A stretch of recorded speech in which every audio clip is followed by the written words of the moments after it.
Sí, las voy a colgar. También voy a diapositivas porque las diapositivas son más gráficos que otra cosa, las que he colocado aquí, ¿no? Entonces les voy a pegar, terminando la clase, les voy a colgar ya en el aula estas dos diapos y también les voy a colgar el material de apoyo ya un poquito más completo, más teórico de los dos, ¿ya? Para que lo tengan. Muy bien. La sangre es un tejido fluido que nosotros poseemos, ¿no? Mediante la sangre sabemos que llegan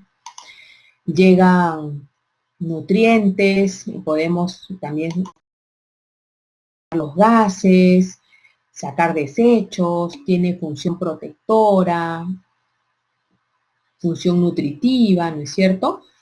Bien, vamos a estudiar entonces de qué está constituida la sangre. Ahí está. La sangre está constituida alrededor de un 83-84% de agua.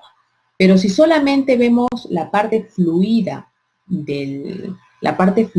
lo que llamamos plasma, ¿no? De la sangre ya separada, la parte celular de la parte fluida, y vemos esa parte fluida como un 100%, entonces propiamente agua sería 92%, porque después dentro de esa parte que aparentemente es agua, también están disueltos allí proteínas, glúcidos, lípidos, vitaminas, minerales, otros componentes, ¿no es cierto?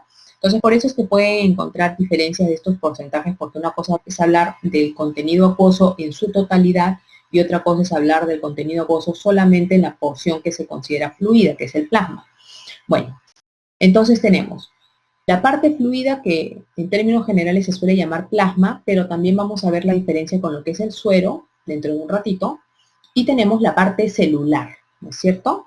Entonces, en la parte celular o elementos formes, que también se les suele llamar, ustedes recordarán que encontramos a las plaquetas, a los leucocitos y a los eritrocitos, ¿no? Y en la parte fluida, entonces, de lo que denominamos más comúnmente como plasma.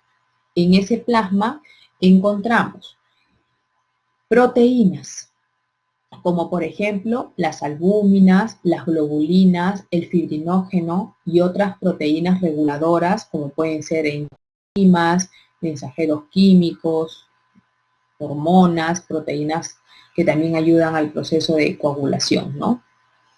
También tenemos glúcidos que están siendo transportados en esta porción. Podemos encontrar lípidos, especialmente en la forma de lipoproteínas, como por ejemplo las VLDL, HDL, VLDL, LDL, HDL, entre otras, ¿no? También podemos encontrar gases como el CO2, el oxígeno, siendo transportados, minerales, electrolitos, entre otros solutos, ¿no? Bien. Con respecto a la porción proteínica, es importante que ustedes identifiquen cuáles son las principales proteínas plasmáticas. Allí tenemos, como les decía, las albúminas, las globulinas y el fibrinógeno en primer lugar, si es que hablamos de plasma.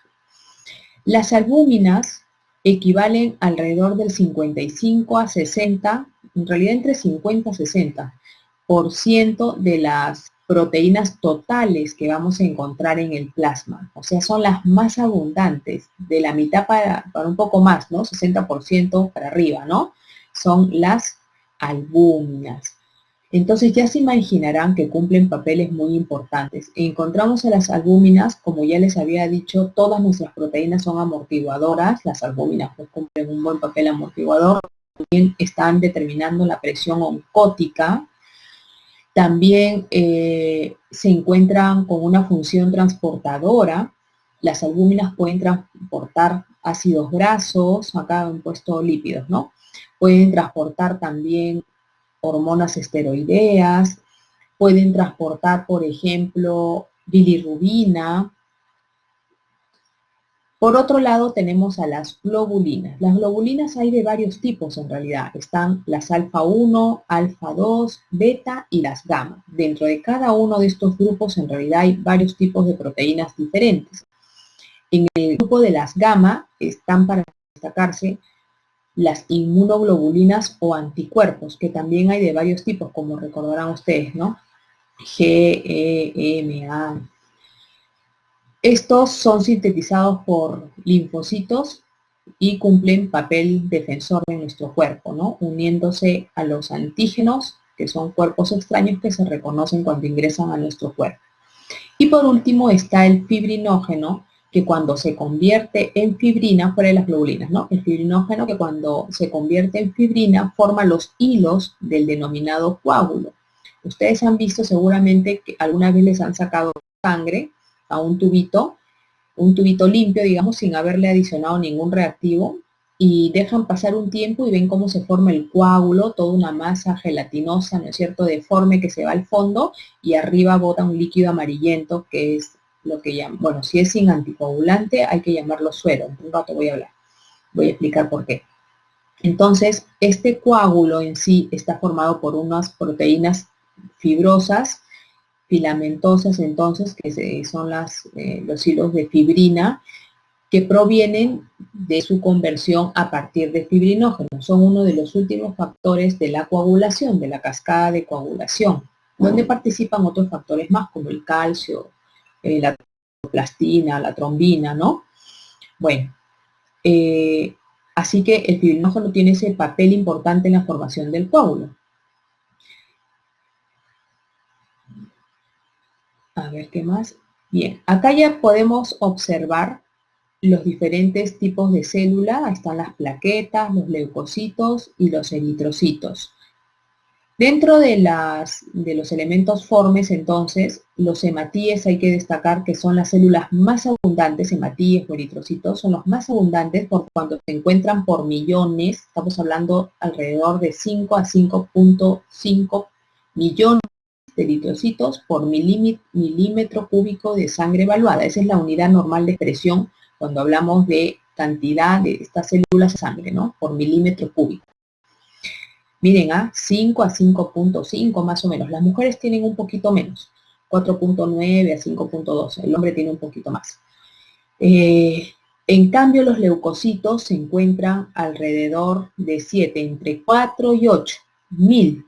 4.000 a 8.000 leucocitos por milímetro cúbico de sangre evaluada. Entonces hay una diferencia importante. En un caso estamos hablando de miles y en el otro caso estamos hablando de millones, ¿no?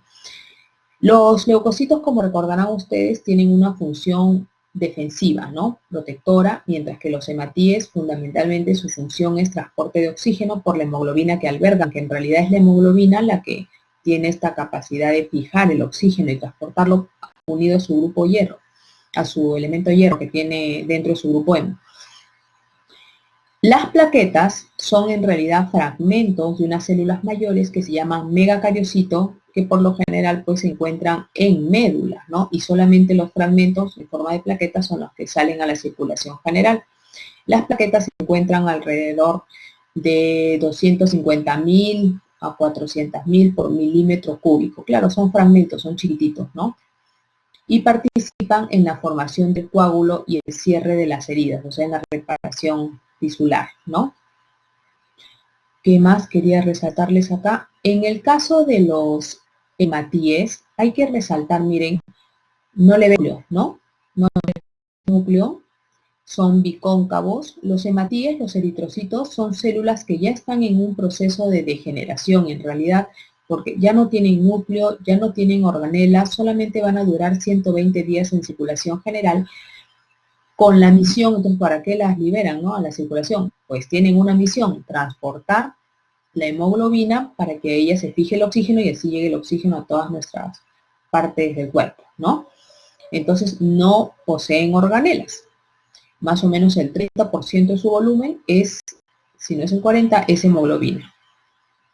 Los leucocitos, como les dije, tienen la función defensiva, pero hay de varios tipos. Vamos a verlo en la siguiente, que creo que está más bonita la observación. Después voy a retroceder. ¿Dónde estaban mis leucocitos lindos?